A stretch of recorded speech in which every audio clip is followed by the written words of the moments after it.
देसी wedding versus modern wedding.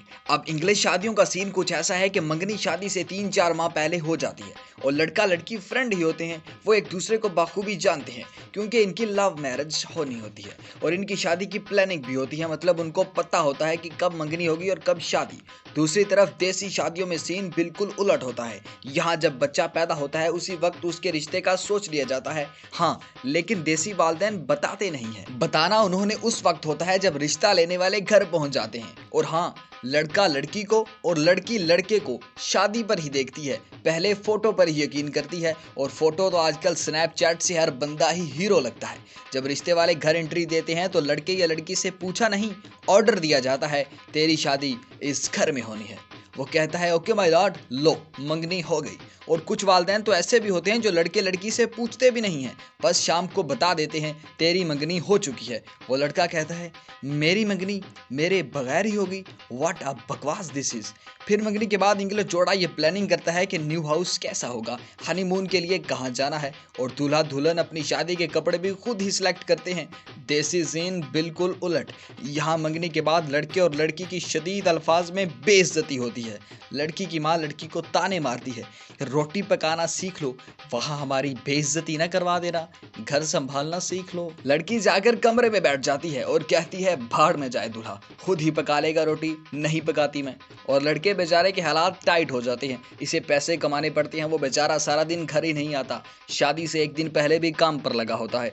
अब बारी आ गई मुश्किल काम जहेज की। इंग्लिश शादियों पर लड़की के घर वाले लड़के को कोई सामान नहीं देते क्योंकि भाई लड़का पढ़ा लिखा कमाने वाला होता है और लड़की को इसी ने पसंद किया होता है, इसलिए वो सामान की डिमांड भी नहीं करता। और बात भी ठीक है क्योंकि लड़की भी कमा रही होती है, इसलिए सारा खर्चा तकरीबन लड़का ही उठाता है, शादी का खर्चा भी। और दूसरी तरफ देसी शादी में जहेज की वजह से लड़की और वालिदैन को शदीद मुश्किलात का सामना करना पड़ता है। वालिदैन कहते हैं कि एक तो हम अपनी फूल जैसी बेटी को किसी दूसरे घर भेजें और साथ सामान भी दें, ये तो बिल्कुल गलत बात है। लेकिन इसका एक पहलू ठीक भी है कि सामान इस्तेमाल तो लड़की नहीं करना होता है। मेहंदी की बात करते हैं। इंग्लिश वेडिंग पर मेहंदी का फंक्शन लड़का लड़की इकट्ठे ही कर लेते हैं। महंगे कपड़े पहनकर तेज म्यूजिक और हल्का डांस होता है। देसी वेडिंग में दूल्हे का सत्यानाश होता है। दूल्हा साहब शलवार ऊपर करके कुर्सी पर बैठ जाते हैं। दादी नानी और मोहल्ले की बूढ़ी अम्मा जान ऐसे मेहंदी लगाती हैं कि लड़का तंग आ जाता है। इसके बाद फिर देसी डांस होता है जिसमें सब बूढ़े अफराद शरीक होते हैं। कोई यंग नजर नहीं आता क्योंकि वहां मार्शल लॉ लगा होता है, किसी लड़के या लड़की को खुशी मनाने की कोई इजाजत नहीं होती। इसके बाद बारी आती है खाने की। सबको नीचे बैठना पड़ता है, प्लेट में सारा शोरबा और एक बोटी होती है। लड़के तो नहीं खाते लेकिन अंकल हजरात 2-3 शिफ्टें आराम से लगा लेते हैं। फिर जब 4-5 अंकल इकट्ठे होते हैं तो वो एक नुक्कड़ में बैठकर सियासत पर तबसरा शुरू कर देते हैं। किसी को कोई लॉजिकल बात नहीं आती लेकिन बहस ऐसे करते हैं जैसे वजीर कानून रह चुके हैं। मॉडर्न शादियों पर सारे पढ़े लिखे होते हैं इसलिए सियासत पर कोई तबसरा नहीं करते। हाँ, बिजनेस की बात जरूर करते हैं और कई तो दूल्हे के साथ अपना न्यू बिजनेस स्टार्ट भी कर लेते हैं। अब अगले दिन जब दूल्हा दुल्हन को लेने जाता है तो मॉडर्न दूल्हे के पास तो अपनी गाड़ी होती है, वो खुद चला लेता है, जबकि हमारे देसी दूल्हे को तो बाइक भी नहीं चलाने आती। बाइक भी वो शादी के बाद सीखता है। इसे बंदा कहे दुल्हन तेरी है, खुद जाकर ले आ, नहीं, साथ ड्राइवर होता है, ये साइड सीट पर बैठा होता है और दुल्हन पिछली सीट पर बैठ जाती है। दोनों ने आपस में एक बात भी नहीं करनी। ऐसा लगता है जैसे इंडिया और पाकिस्तान का मैच लगा हो। दूल्हे का मुंह भी लटका हुआ, दुल्हन का भी सेम हाल। अब देसी दूल्हा घर पहुंचकर आराम से नहीं बैठ सकता, उसने आकर खाना भी लगाना होता है क्योंकि पूरे खानदान में समझदार सिर्फ वही होता है।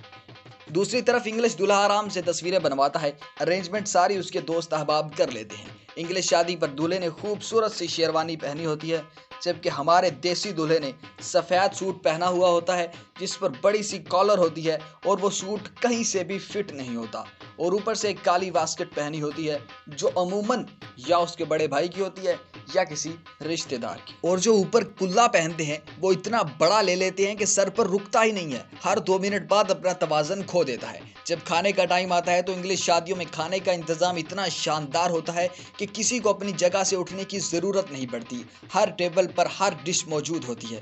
यहाँ खाने वाले भी नहीं होते, सब अपने कपड़ों और अपनी इज्जत का ख्याल रखते हैं। और हमारी तरफ रोटी खुलती है तो साथ साथ हमारा पेंडुपन भी खुलता है।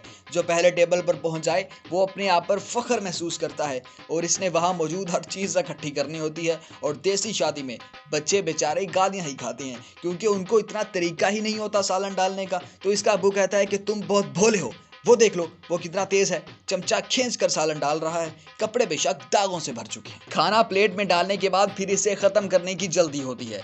मुकाबला होता है कि खाना भी ज्यादा है और खाना भी जल्दी है और खुद 10 रोटियां खाकर दूसरे को यह भी कहना है कि बस कर यार।